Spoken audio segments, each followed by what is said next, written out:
Bismillahirrahmanirrahim. Assalamualaikum warahmatullahi wabarakatuh. Perkenalkan, nama saya Yultri Stambuk M1B1181053, Ilmu Lingkungan B. Pada kesempatan kali ini, saya akan mempresentasikan tugas UAS saya yang berjudul Toksikologi Lingkungan dalam mata kuliah Ekotoksikologi Lingkungan.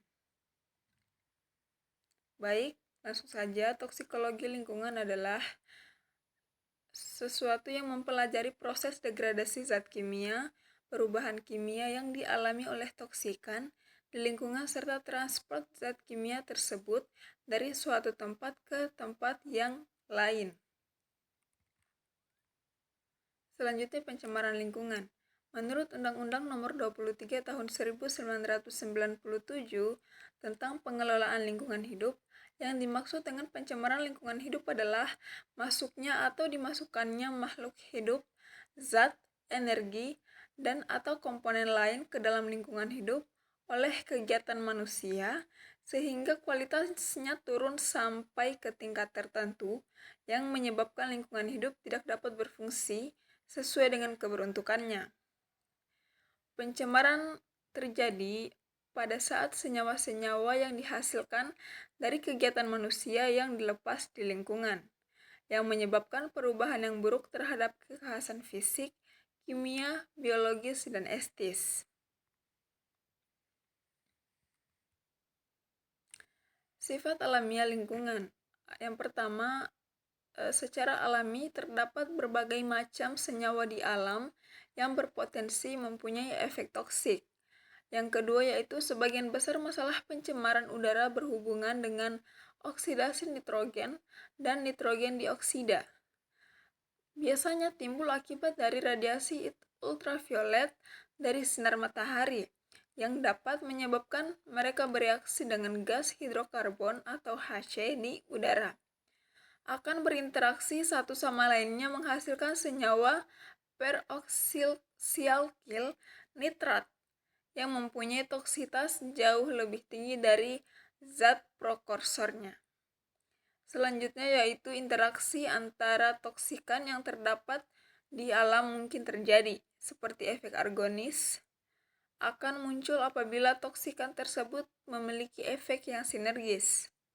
Selanjutnya yaitu kondisi iklim memberikan efek yang besar terhadap resiko dari toksikan di lingkungan. Di samping dari efek peningkatan sinar UV menyebabkan peningkatan temperatur bumi.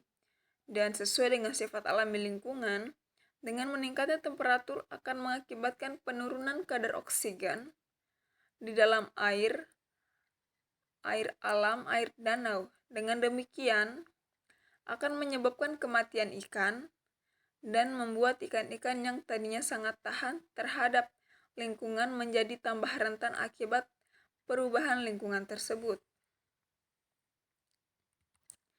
Selanjutnya, presentase zat kimia di lingkungan. Secara umum, presentase dapat diartikan sebagai waktu tinggal suatu zat kimia dalam lingkungan, entah itu tanah, air, dan udara, atau sebagai waktu paruh dari degradasi zat kimia di lingkungan. Di sini terdapat berbagai proses biotik dan abiotik di alam yang berfungsi mengurangi zat kimia di lingkungan. Yang pertama yaitu degradasi abiotik. Proses degradasi kimia secara abiotik umumnya terjadi dengan melibatkan faktor pengaruh cahaya atau folisis. Yang kedua yaitu degradasi biotik. Penguraian zat kimia dilakukan secara biokimia. Umumnya proses ini berlangsung sangat lambat dan degradasi ini dapat berlangsung lebih cepat apabila dibantu oleh proses enzim dari mikroorganisme seperti bakteri, jamur, protozoa, dan ganggang. Selanjutnya yaitu proses bioakumulasi. Yang pertama yaitu presentasi suatu zat kimia di lingkungan bukan hanya salah satu faktor penyumbang masalah pada toksikologi lingkungan. Yang kedua, selain bioakumulasi, pelipat gandaan tumbuhan zat kimia dalam organisme mengikuti tingkat dalam rantai makan yang merupakan aspek perharian bagi toksikolog lingkungan. Selanjutnya yaitu umum hubungan antara konsentrasi pencemaran di lingkungan dan dalam jaringan makhluk hidup dinyatakan dalam parameter faktor biokonsentrasi atau BCV atau Bioconcentration Factor. Dan yang terakhir yaitu dalam lingkungan alamiah, derajat biomagnifikasi biasanya merupakan suatu fungsi yang rumit dari 1. Jumlah mata rantai dalam rantai makanan, 2. Jenis-jenis makhluk hidup dalam rantai makanan, 3. Keadaan alamiah dari senyawa yang diakumulasikan, dan yang keempat, dosis dari senyawa kimia dari setiap tingkat rantai makanan, dan yang kelima yaitu lamanya hubungan dengan pencemaran. Selanjutnya yaitu pencemaran udara. Pencemaran udara dapat diartikan sebagai udara yang mengandung satu atau lebih bahan kimia dalam konsentrasi yang cukup tinggi dan dapat menyebabkan gangguan atau bahaya terhadap manusia, binatang, tumbuhan, dan harta benda.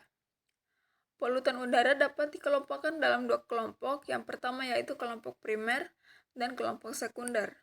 Kelompok primer yaitu suatu bahan kimia yang dapat ditambahkan langsung ke udara yang menyebabkan konsentrasinya meningkat dan membahayakan. Sedangkan untuk polutan sekunder adalah senyawa kimia berbahaya yang terbentuk di atmosfer melalui reaksi kimia di antaranya sebagai komponen udara. Nah, di sini teman-teman sendiri dapat melihat, menurut Kusno Puntanto, pada tahun 1996 mengelompokkan polutan udara menjadi 3 kelompok besar, yaitu yang pertama karbonoksida, yang kedua sulfur oksida, yang ketiga nitrogen oksida, yang keempat hidrokarbon, yang kelima oksidan fotokimia, yang keenam partikut, yang ketujuh senyawa organik lainnya, kedelapan senyawa organik karbon rantai panjang, yang sembilan substansi radioaktif, dan yang terakhir yaitu kebisingan. Sulfur dioksida dan hujan asam. Hujan asam, khususnya asam sulfit, dalam tanaman dapat menghilangkan ion magnesium dari cincin tertropirol pada molekul klorofil sehingga mengubah klorofil menjadi poefotin, suatu pigmen yang tidak aktif terhadap fotosintesis. Asam sulfit dapat juga merusak molekul protein, yaitu mengoksidasi ikatan sulfidanya. Akibat dari hujan asam ini dapat menyebabkan kerusakan pada tanaman, bahkan kematian. Pestisida gas-gas sulfur dan nitrogen memberikan pengaruh toksitas yang buruk terhadap ekosistem alamiah, khususnya di daerah Eropa, Barat, dan Timur. Sulfur dioksida atau SO2 yang dihasilkan akibat pembakaran bahan bakar fosil di udara akan bereaksi dengan uap air dan oksigen menghasilkan asam sulfur.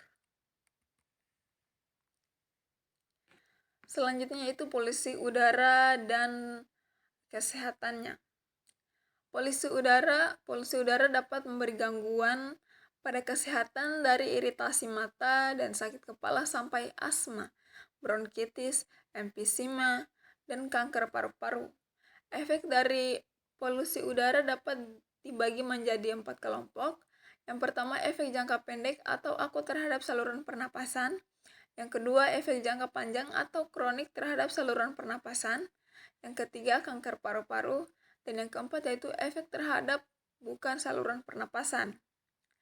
Yang termasuk efek saluran pernapasan akut adalah serangan asmatis, saluran yang hiperaktif, interaksi saluran pernapasan, dan perubahan fungsi paru-paru yang reversibel. Sedangkan efek kronik terjadi akibat pemaparan jangka panjang terhadap polusi udara, yaitu seperti kanker paru-paru, penyakit paru obstruktif kronis, perubahan dalam perkembangan proses penuaan paru-paru, zat pencemaran di udara yang bersifat karsinogen dapat menyebabkan kanker paru-paru seperti hasil pembakaran. Dan selanjutnya ada pestisida, adalah bahan-bahan kimia yang digunakan untuk membasmi serangga atau insektisida, tumbuh-tumbuhan atau herbisida, jamur dan lamut fungisida, tikus besar dan kecil rodentisida, kutu akarisida, bakteri, burung, cacing, gelang, atau bahan kimia yang dinamakan untuk membunuh binatang yang tidak dikehendaki yang sengaja ditambah ke lingkungan.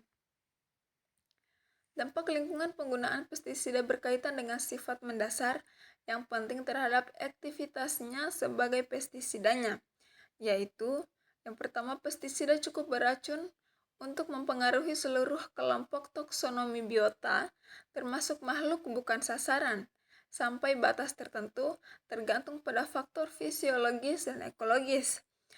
Dan yang kedua, banyak pestisida terhadap degradasi lingkungan sehingga mereka dapat tahan dalam daerah diberi perlakuan, dan dengan demikian efektivitasnya dapat diperkuat.